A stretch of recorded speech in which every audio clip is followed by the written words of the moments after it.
ሰላም እንዴት ናችሁ? ውድ የማራኪ ስፖርት ዩቲዩብ ቻናል ቤተሰቦች እነሆ ከመድፈኞቹ ጋር የተያዙ ስፖርታዊ መረጃዎችን ልናደርሳችሁ ተገኝተናል። መድፈኞቹ የኒውካስል ዩናይትድን ኮከብ ብሩኖ ጎማሬዝን ወደ ኤሚሬትስ ለማዘዋወር ጠንከር ያለ ንግግር መጀመራቸው ተገልጿል። መድፈኞቹ ተጫዋቹ የተለጠፈበትን የ80 ሚሊዮን ፓውንድ የዝውውር ሂሳብ መክፈል ስለሚችሉበት ጉዳይ መወያየታቸው ነው የተነገረው። 28 ዓመቱ ላይ የሚገኘው ይህ ብራዚላዊ ኢንተርናሽናል በመድፈኞቹ ቤት በቀጣይ ውድድር ዓመት ምናልባትም ልንመለከተው እንደምንችል ይጠበቃል። ከወኪሎቹ ጋር እንግዲህ ይፋዊ ንግግር መጀመሩ ነው የተገለጸው። የአርሰናል የዝውውር አስፈጻሚዎች ከብሩኖ ጎማሬዝ ወኪሎች ጋር ይፋዊ ንግግር መጀመራቸው ተገልጿል። ኒውካስሎች በበኩላቸው ተጫዋቹ ቀጣዩን የውድድር ዓመት አብሯቸው እንደሚቀጥል ነው እንግዲህ ይፋ ያደረጉት። በአንጻሩ መድፈኞቹ የዝውውር ጥያቄያቸውን በይፋ ለማቅረብ ሂደቶችን መጀመራቸው ታውቋል። አንቶኒ ጎርደን እና ሳንድሮ ቶናሊ መሸጣቸው ይታወሳል። አንቶኒ ጎርደን ወደ ባርሴሎና መዘዋወሩ ይታወሳል በክረምቱ የዝውውር መስኮት። በተመሳሳይ ሳንድሮ ቶናሊን ኒውካስልን በመልቀቅ ወደ ተቀናቃኛቸው ቶትናም ሆትስፐርስ በክረምቱ የዝውውር መስኮት በ100 ሚሊዮን ፓውንድ የዝውውር ሂሳብ መዘዋወሩ ይታወሳል።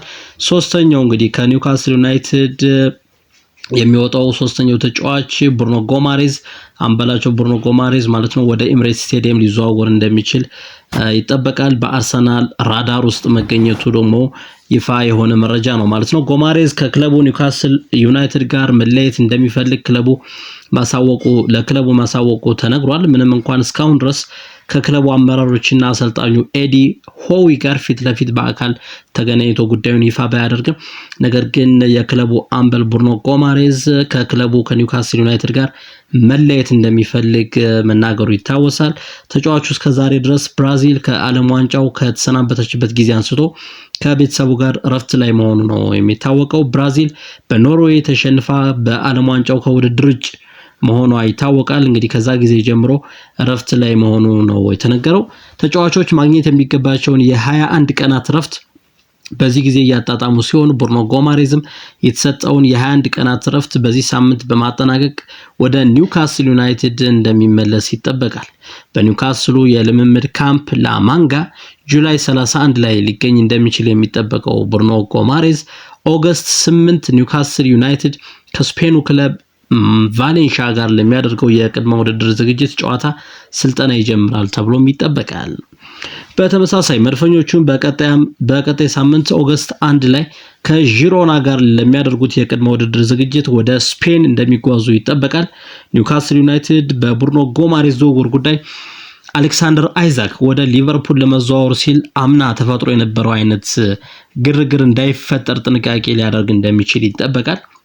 አሌክሳንደር አይዛክ ክለቡ ኒውካስል ዩናይትድ ሊለቀው ፈቃደኛ ባለመሆኑ ምክንያት በቅድመ ውድድር ጨዋታዎች ላይ አልገኝም በማለት ከልምምዶች ራሱን ያገለለበትን ሁኔታ እናስታውሳለን። በልምምዶችን ባለመገኘት አድማ አድርጎ እንደነበረም ይታወሳል። ይህ ጉዳይ እንዳይፈጠር እንግዲህ ተመሳሳይ አይነት ችግሮች እንዳይፈጠሩ ኒውካስል ዩናይትድ ጥንቃቄ ሊያደርግ እንደሚችል ይጠበቃል። ስለዚህ ተመሳሳይ አይነት ችግር በመድፈኞቹ በጥብቅ በሚፈልገው ብሩኖ ጎማሬዝ እንዳይከሰት ክለቡ ኒውካስል ዩናይትድ ጥንቃቄ ሊያደርግ እንደሚችል ይጠበቃል።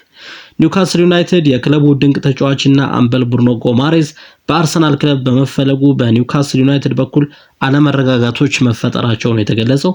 መድፈኞቹ ለተጫዋቹ የተለጠፈበትን የ80 ሚሊዮን ፓውንድ የዝውውር ሂሳብ ለመክፈል ፈቃደኛ መሆናቸው የተገለጸ ሲሆን ከኒውካስል ዩናይትድ ጋር ስለ ተጫዋቹ ዝውውር በቅርቡ ይፋዊ የሆነ ውይይት እንደሚያደርጉ ይጠበቃል።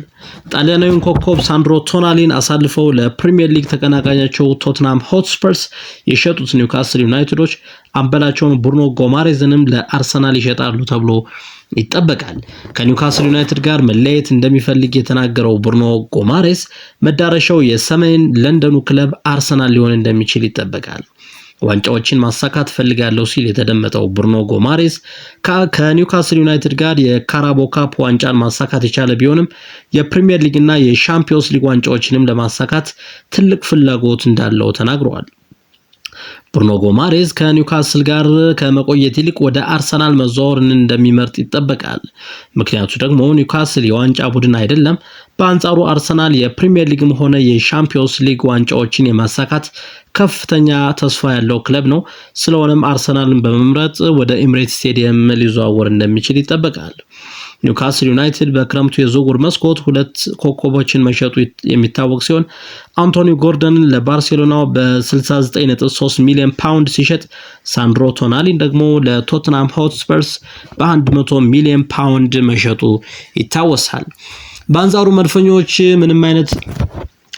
መድፈኞቹ ምንም አይነት ተጫዋች በክረምቱ የዝውውር መስኮት አለማስፈረማቸው አነጋጋሪ ሆኗል። የአስቶን ቪላው ኮከብ ሞርጋን ሮጀርስ አርሰናልን ይቀላቀላል ተብሎ ተስፋ የተጣለበት ተጫዋች ቢሆንም ለቼልሲ የፈረመ ተጫዋች መሆን ችሏል።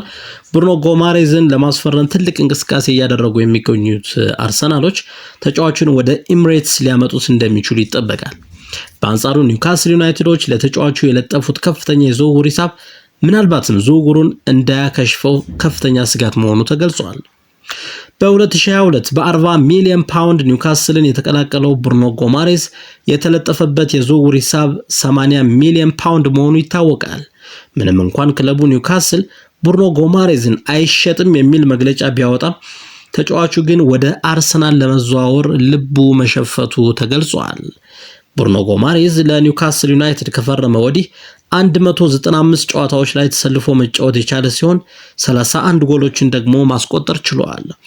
ልምድ ያለው ተጫዋች መሆኑና በተለይም ቡድን የመምራት ክህሎቱ ከፍተኛ መሆኑ ተጫዋቹ በአርሰናል በጥብቅ እንዲፈለግ ያደረገው መሆኑ ተዘግቧል። ክብራትና ክብራን ወደ ማራኪ ስፖርት ዩቲዩብ ቻናል ቤተሰቦች ማራኪ ስፖርት ዩቲዩብ ቻናልን ላይክ፣ ሼር፣ ሰብስክራይብ በማድረግ ቤተሰብ እንድትሆኑን እንጋብዛለን። በያላችሁበት መልካም ጊዜ ይሆንላችሁ።